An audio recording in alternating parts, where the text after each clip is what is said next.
Et salut à tous les amis, aujourd'hui on se retrouve pour une nouvelle vidéo sur la chaîne Hardware & Co. Donc la première config sur cette chaîne, une config gamer. Je ferai beaucoup de configs, que ce soit bureautique, avec différents thèmes et différentes gammes de prix.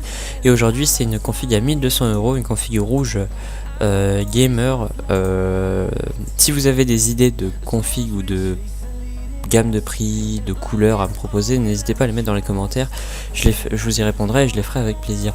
Alors on est parti tout de suite pour la config à 1200 €. Donc en processeur je vous ai mis un Intel Core i5 4690K à 3,5 GHz, donc un processeur quad-core avec 6 MO de cache, qui utilise la dernière technologie de chez Intel, la technologie de Vals Canyon. Donc 3,5 GHz en base comme je vous le disais et 3,9 GHz en boost, puisque c'est un processeur qu'on peut overclocker.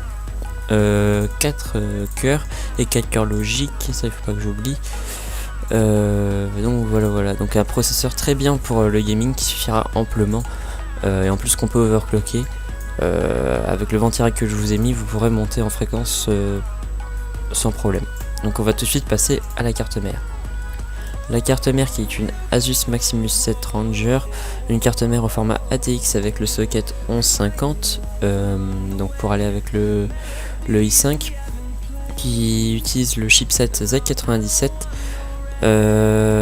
Au niveau des ports SATA, on a 2 avec 6 Go/s, 3 ports PCI Express. Au niveau des connectiques arrière, je vais vous dire ça tout de suite.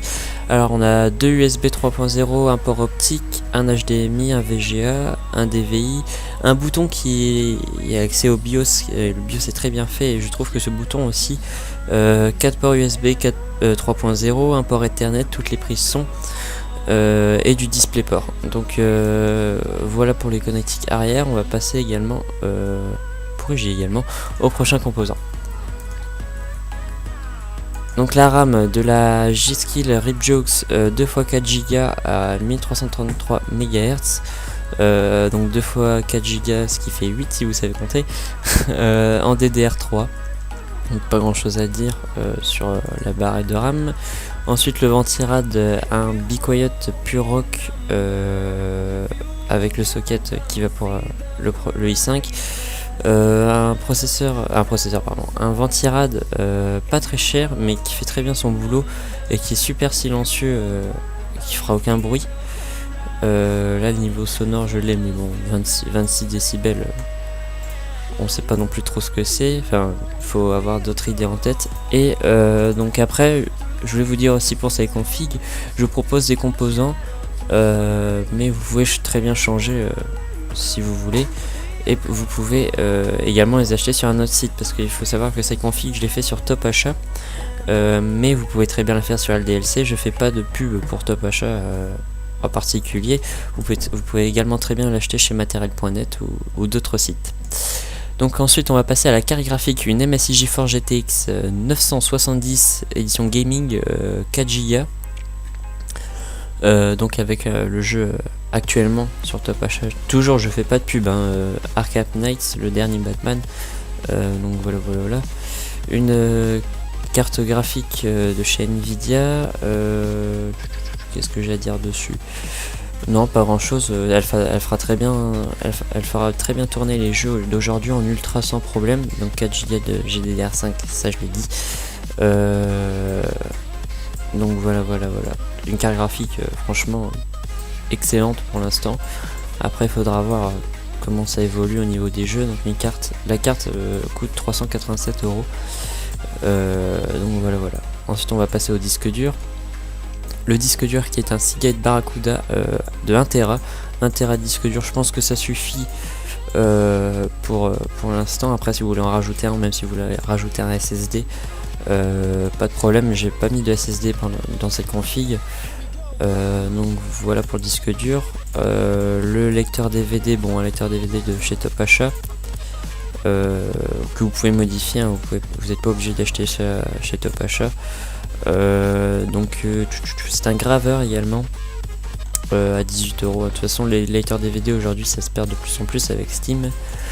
Et maintenant on va passer également au boîtier, puisque c'est une pièce quand même importante du PC. Donc le Zalman Z11 Plus HF1 un boîtier de taille moyenne qui accepte tous les formats de cartes, que ce soit la TX, la mini TX ou la micro ATX, ou je sais plus ce que je viens de dire. Bon bref, il contient aussi du USB 3.0. Au niveau des ventilations, on a 1, 2, 3, 4, 5 ventilos, donc ça va ventiler. Un boîtier de couleur rouge qui ira avec le thème que je viens de faire. Ensuite on a l'alimentation, une Bicoyote Pure Power L8 630 watts, une alimentation certifiée 80+ bronze et semi-modulaire avec la compatibilité Haswell au niveau des processeurs. On a une prise pour le processeur, et je sais pas au niveau de la carte graphique combien il y a de prises PCI. Oh, je sais pas. Bon, une alimentation qui est très fiable et qui fera aucun bruit. Et ensuite j'avais rajouté 2 petits trucs, mais ça vous pouvez les modifier, c'est le clavier et la souris. En clavier j'avais mis le Spirit of Gamer Expert K9 donc à 39 €, qui est super stylé. Et en souris j'avais mis la Spirit of Gamer Elite M8 fournie avec son tapis.